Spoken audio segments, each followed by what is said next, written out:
Next time is Krzysztof, he's the head of PR. My name is Mikolas Josef, it's good to be here. Hi, Mikolas. You know, usually it's a tradition here on Eurovision when artists come on stage, usually women, to say how beautiful they are. But I have to say that we have three very handsome men here for the Czech Republic. So, big applause to them. Thank you. So what happened? Tell us. Everybody's talking about you. Do you want to explain? Do you want the fans, the press, and everyone to kind of relax? I think I have some things to say. Yeah, go on. First of all, I should thank for the unbelievable support that came not only from my team and the Czech television, but also from the fans, from EBU, from all of the other artists who were texting me all like crazy. They wanted to come to the hospital to see me, which was a huge embrace, which was really in the right Eurovision spirit. And what happened? Basically, I went into rehearsals. It was a long day. We woke up at 3 o'clock in the morning, and then we had rehearsals after the journey. And I don't think I did actually anything wrong. I landed the flip about 6 times, and I already felt during the 3rd time like something is not okay with my back. And then, you know, the adrenaline kicks in during the rehearsal. And so just go for it. I just went for it a few more times, and then it was difficult for me to walk. We went over to the viewing room, and I basically couldn't get up from the chair anymore. So of course, it's a huge shock, not only for the team, but for you. You were working on this. I was working on this for months, every day, and suddenly, within seconds, it can come to an end. Yeah, I'm only thankful that it is the way it is right now. All I can say is that it's much better. I'm having a physician today at 4 o'clock, so we're constantly having treatment. I'm having some painkillers, so that helps. Keeps everybody happy. And we'll do the semi-finals. So people are still monitoring your state to see if everything is okay. But that's right. You feel ready to perform in that sense. We were of course discussing everything with doctors, not only here but in Czech Republic. We got the head neurosurgeon, if I'm saying it right, who doesn't recommend to do any dancing that could possibly damage. So no acrobatics, no stuff like that. Yeah. We're discussing with a very famous professor. His name is Mikolas. He's the main physician of the Czech national team when it comes to hockey and stuff like that. They're all available. That's amazing. And they cannot still confirm that everything is 100%. Okay. We only did a CT scan, and so it's still like that. But all I can say is that I waited for this moment for a long time. I worked for this a long time. I do deserve it. I'm gonna do my best. So yeah. How were the first few seconds before you were going on stage again for this second rehearsal? Oh yeah. Were you nervous about it, and no, could you finally relax? Or we did some changes, you know. Now I have a mic stand, so I don't dance that much. I still dance a little bit, but yeah, it was different. We did a few small changes. Adjusted it on the stage, and I didn't feel nervous. There was a big welcome from the people, and it's good that people, you know, have the spirit that they welcome you back, and I was really pleased with that. So that was really nice, and everything else, I think there was a huge improvement in everything. The performance now looks much more like we all were hoping that it's going to look. We still have some technical issues to solve, but I think that we're in for one of the best performances ever, you know, that we had in the past. So I am sure. For the rest of the delegation, are you ready to take it to Prague? That's a nice question. Of course we're ready. We should be ready, like every other country. So. And are you excited about this? Because, I mean, the Czech Republic obviously hasn't been doing so well in the competition, and now you're a contender with a great artist. If I may, if I may, I was really surprised that Lie to Me actually ended up being selected by these guys into the finals, because, to me it's really a non-Eurovision song, you know, and there were some changes over in the Czech TV, and I think it's a huge progress to the direction where they headed. Definitely. But over to you, maybe you won't take the same as me. Maybe you're like, yeah, it was a coincidence. No, but also the fact that it's a non-Eurovision song. I mean, we're in Lisbon, we won with a very non-Eurovision song, so, you know, like, the trends are definitely changing. But yes. There are definitely no rules about what the song should be. You know, it differs every year. So, but we have the best song, so, yeah. That's it. That's staying humble and staying modest, of course. So you became a model at 17. You were modeling for a short time, and then you left the industry to pursue your music career. But you also became a street performer and a folk guitar player. How is it from those days, like from where you're now? If you could give some advice to that kid that was, doing his thing on the streets, what would you say? What would you say? That's a really good question. Nobody actually asked me this before, so thumbs up. Yeah, looking back, it's crazy. 3 years ago, I was playing on the street in Hamburg, trying to make some money from my music video, And now I'm here. It feels insane. I'm really happy that I went to all the pre-parties because I didn't actually perform in front of bigger crowds. I did it a few times, but 70% of my playing live was on the street, So it's really a different experience. And I had to become a performer fit for arenas very, very fast. So it's great that Eurovision comes with opportunities like all the pre-parties. And advice, work as hard as you can, give it your all. No, but in the sense that you could say, hey, Mikolas, you there. Like stay cool, wait for the right opportunity. I wouldn't say wait for the right opportunity, I would say seize it and go for it, People always tell you to be patient. I was never patient, and I think that's the reason why I'm here. I always pushed on through. And so many people started like this. Ed Sheeran started like this, Passenger. I was actually playing in Hamburg on the same spot where Passenger used to play when he was playing on the street. So this is actually a way it is for many people that are now big. So I would recommend it to all the people who want to start doing music like this. Go on the street, it's the best experience ever. You will learn so much about the connection between you and the people. After all, you stand on the street, nobody gives a damn about you, and you have to attract the people to you, So it's a bit the opposite here, because then... Yeah, they already came. And I don't have to you don't watch need out. to make an effort. I don't have to watch out for the police too, I can be free, yeah. Thank you. I'm not sure about time because I'm kind of losing myself, but I think it's already time to go for your questions here on the third row. Yeah, why not? You can switch.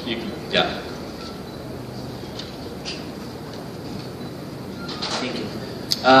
Congratulations, I'm Alvaro from Destination Eurovision. I've been talking to many journalists, so I'll be trying to expose this. Many people here think that you have all package, like you have the song, we have the guy, we have great stage, dancing moves awesome, but somehow it's the camera shots.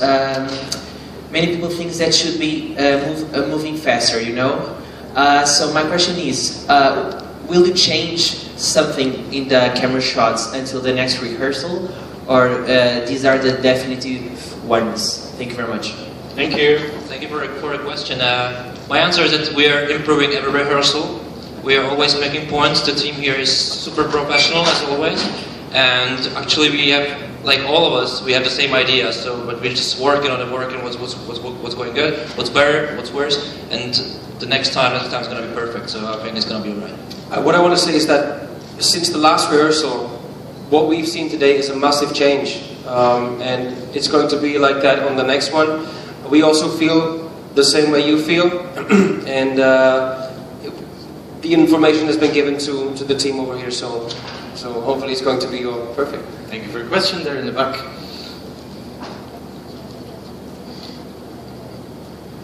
Thank you. Thank you very much. Stefan Gorkum, ESC Daily. Hi, Mikolas.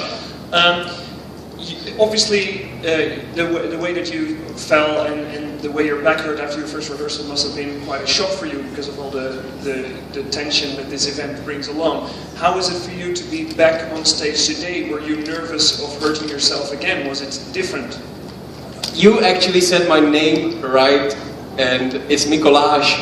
My stage name is Mikolas Josef, but yeah, this is my birth name. Good question. I was very cautious. Very, very cautious today. If something would happen and I would do it again, I think it would just be plain stupidity for me, so I had to hold back. I had to hold back a lot, and especially during the last part where I'm supposed to come back to the main stage.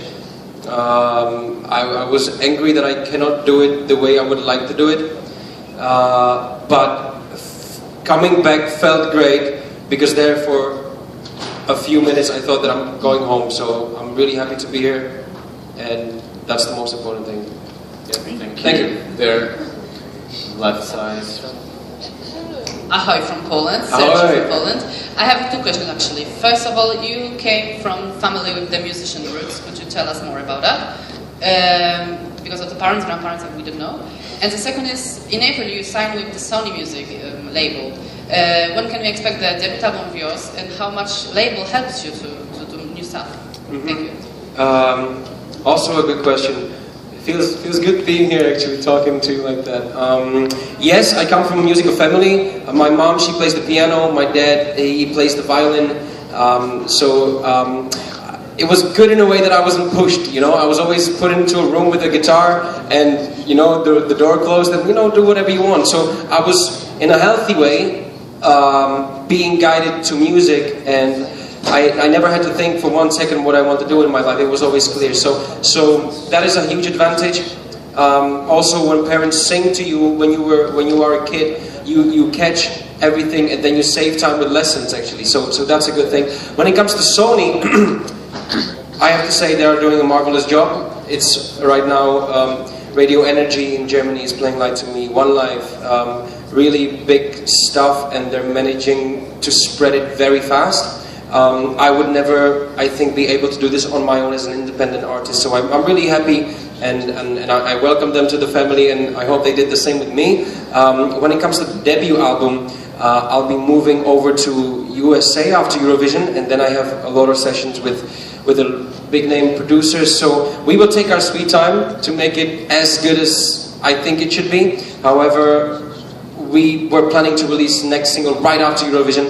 That's not going to happen. We feel like we need to give Light to Me a little bit more time. I don't want to kill my own song, so we will come with a song afterwards. About the debut album, it should most probably come out within a year, so quite soon actually. But it really sounds that you're on your way to starting.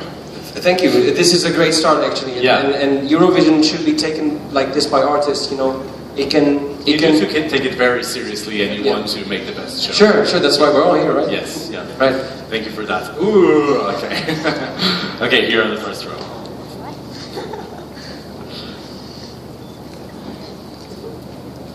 Cześć, Mikolas. Yeah. My name is Jędrzej from Poland. I have a question to you. Your song is about lie. So, tell me, what is your bigger lie in your life?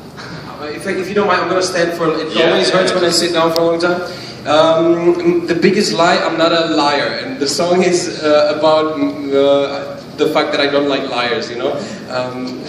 The biggest lie, I got this question a few times and I'm always like, oh my god, how do I respond to this question? So let's just say that I'm trying to keep my lies on the low, okay? Cool. Thank you. Here again on the first row on this side. On that side. Thank you very much. Hey. Hi Mikolas, we're media from China, and I have two questions. The first one is, do you have any special celebrating plans if you win the Eurovision? My plans if I win Eurovision? Yeah. So there's a party happening, big one. Where? Oh my god, you will know if that happens. I would love to rest. I've been working not only for, you know, when it comes to Eurovision for a long time, very every single day for hours and hours, but it's been years right now. I really didn't have a week when I would take my phone, put it away and just look at the sun. So I would love to do that. And then of course, if this happens, then I hope that, you know, people in my country are happy. It would be the first time in history. Eurovision could grow very fast throughout a country in which it's still not so big as it should be, I think. And these guys would have a lot to do, so yeah. Czech Republic is falling in love with Eurovision. It's funny. Slowly but steady. It's funny because sometimes they don't know me so much as in other countries, actually. Oh, really? Yeah. So in Spain, it's completely different than in my own hometown. Yeah. It's probably because I sing in English and the name doesn't sound so Czech. So yeah, but hopefully it changes in time. Your next question is? My next question is, you know, there are many Chinese fans who really love you. So may I have an individual interview with you after the Of course. And yes, you're right, yeah. Thanks for coming all the way from China, by the way. Yes, definitely. Okay, here from Bulgaria. Please. Hello, Mikolas. Really nice to see that you're well. Thank you. Madeline Tutelian from EurovisionBulgaria.com. So you got announced as Czech representative in a very creative way. Could you tell us a bit more about it? And also, you were handed a Portuguese phrase book. Did you practice something from it? Let's do it. One more time, something Portuguese Facebook. A Portuguese phrase book, if you manage to practice it. Oh yes, yes. If I may, let me leave it to Christoph over there. He was the one who actually planned this announcement on me. You mean the prank? Yeah, we just trying always to do some pranks on each other. So we said, okay, it's not enough to just tell Mikolas that he won. So yeah, you saw it. It was just a small thing we did, and it was not that small. Let me jump in right now. It was not that small, okay? So they told me that everybody is coming for an interview. You're at 13:30. Please come over. And they even made like A4 lists with the times with individual artists, which of course weren't there. And they were rehearsing this for nearly 1 week out the way they're going to tell me, and they messed up doing it. Yeah, it was kind of a big thing, but it was funny. And yes, I read the book. For a second, I thought like, oh my God, no, I'm not going. But yeah, no, it was funny. I give you all the credit for that. Actually, one last thing, we did it, of course, also because we know that Mikolas can do it. I don't know if I would do it with somebody else. I'm not sure, but we knew that Mikolas will actually eventually have fun with it, and so that was the reason why we did it. Yeah, I hope you appreciate the glasses, by the way. Though. Thank you for that question. Okay, last question there in the back. I'm sorry.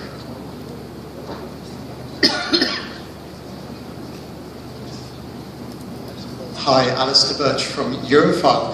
Can you tell us a little about your Ivana Vostarka and how she's helped you with your singing? And can we maybe hear a little bit of one of her Moravian songs? Wow, that is a good one. Nice to meet you, Alice. Ivana Vostarkova, she is a person that I've been seeing for a long time.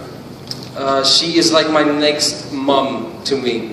She is the one who believes that vocal is a reflection of your soul. If your soul is broken and you're having struggles in your life, somehow there's some blockages with your thinking, you cannot let out a healthy sound. So I've been working with her since I was 15, and most of it was actually like, sessions that you would probably have with a psychologist. She managed to do an amazing job with me. I love her. I'm sending my best to her. We did prepare for this thing. I hope that I will make her proud. Not only that you asked about her, your next thing that you wanted me to say was? The Moravian song. The Moravian song. Yeah. Do you want to hear a Moravian song? I don't sing in Czech. It's so bad. No, but I will do one for you. It's very traditional, okay? So it goes something like this. Já jsem z Kutné hory, koudelníkův syn. Yeah, a very small snippet like that. Oh, thank you guys. He was laughing at me. They never heard me sing that song. Yes, just a tiny bit. Yeah. Okay, thank you so much, ladies and gentlemen. Thank you guys. Thank you. Fully recovered, ready for the trophy. Thank you, Pedro. Thank you, Pedro. Thank you for coming. Thank you, guys. Congratulations.